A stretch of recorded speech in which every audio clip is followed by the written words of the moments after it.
بسم الله الرحمن الرحيم أصحاب السود هذا ملك استوى شوفتان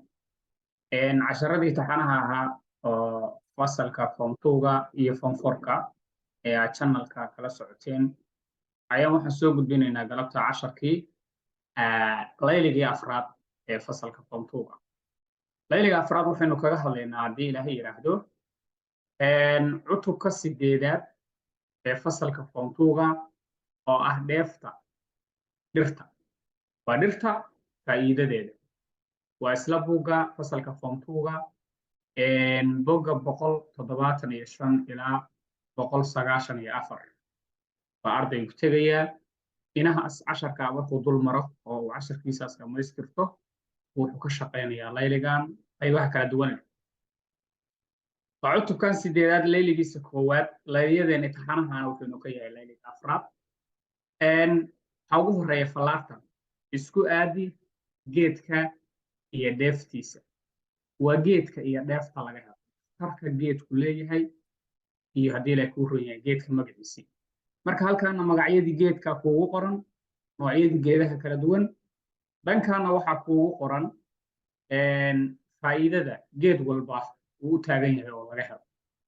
haddaynu soo qaadano halkan waxaa ku qoran muxor waxaa ku qoran gasangas lebi sarmaan cadaad yicib diinsi qabo xasqul iyo meegaag waxa la yiraahdaa lambar 1 meeshaan ugu horeysa waa geed agabka guryaha lagu aslo asal ahaan markaynu ka hadalno gumraha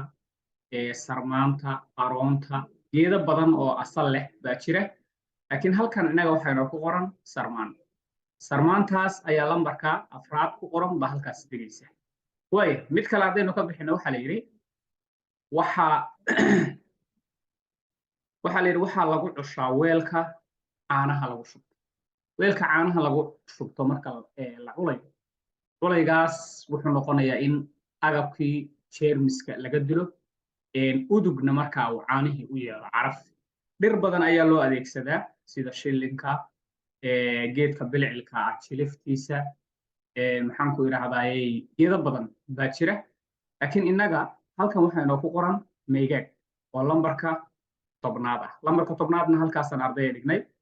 marka waxaa inoo soo haraya 8 eray baa kuu soo haray 8daas eray marka adigoo halkaas ka eegaya magaca geedka dhankaana weedha ka fiirinaya waad isku aadiraysaa oo halkaas lambarka saxda ah jawaab ku dhigaysaa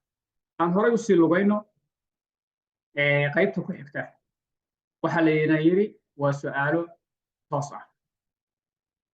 toos ah baa layna ka rabaa inaynu ka jawaabno way fallaarta labaadi marka waxayna leedahay ka warceli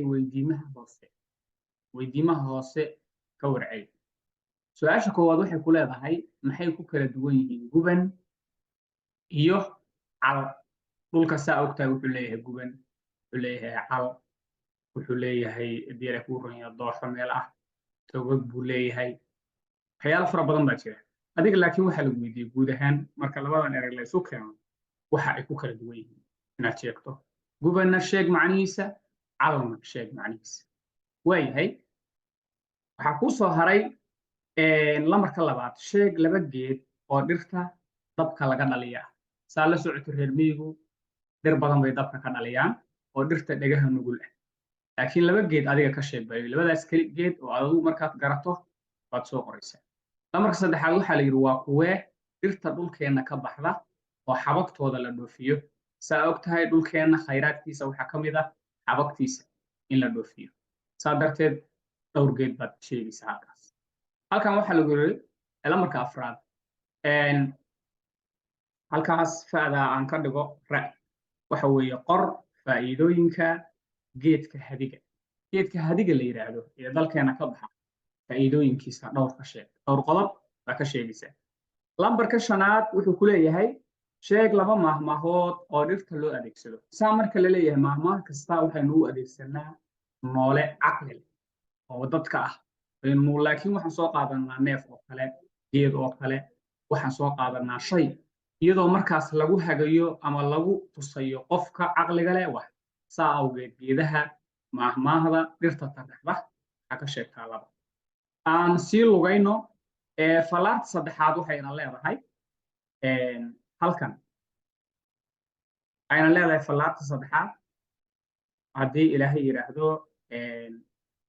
isku aadi ereyga iyo macnihiisa waxaa halkan inoo yaala ardayda 10 eray iyo 10 kood weerood oo markaas aan isku habboonayn saa awgeed siday isugu aadan yihiin baa adigu isugu sheegaysaa markaas halkan aan ku daro tiro meeshii ardaygu uu dhigi lahaa tirada halkaana waa ereygii meeshii waxa weeye ereygii haddii ilaahay kuu ron yahay baa kuugu qoran dhankaasna maxaa kuugu qoran kale weedhi baa kuugu qoran saa awgeed adoo labadaadan isku akrinaya saa layliyadii hore uga shaqaynaysay baa waxaa lagaa rabaa inaad markaa ka jawaabto tusaale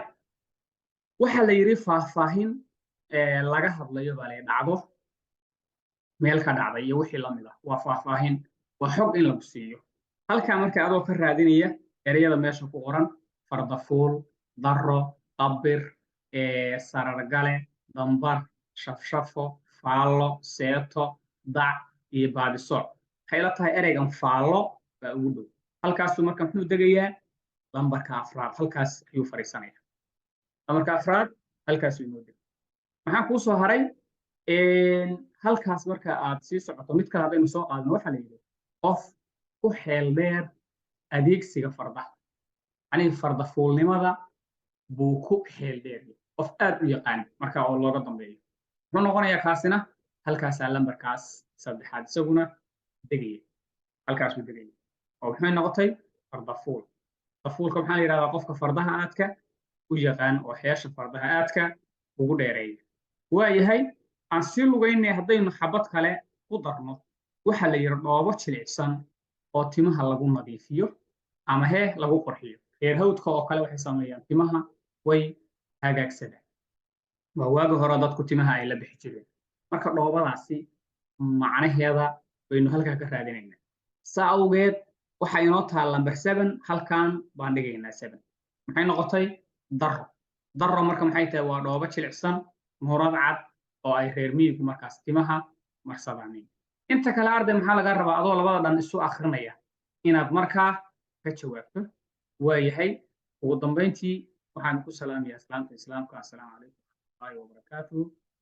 like-ta iyo subscribe-ta iyo share-kuma waa dhankaaga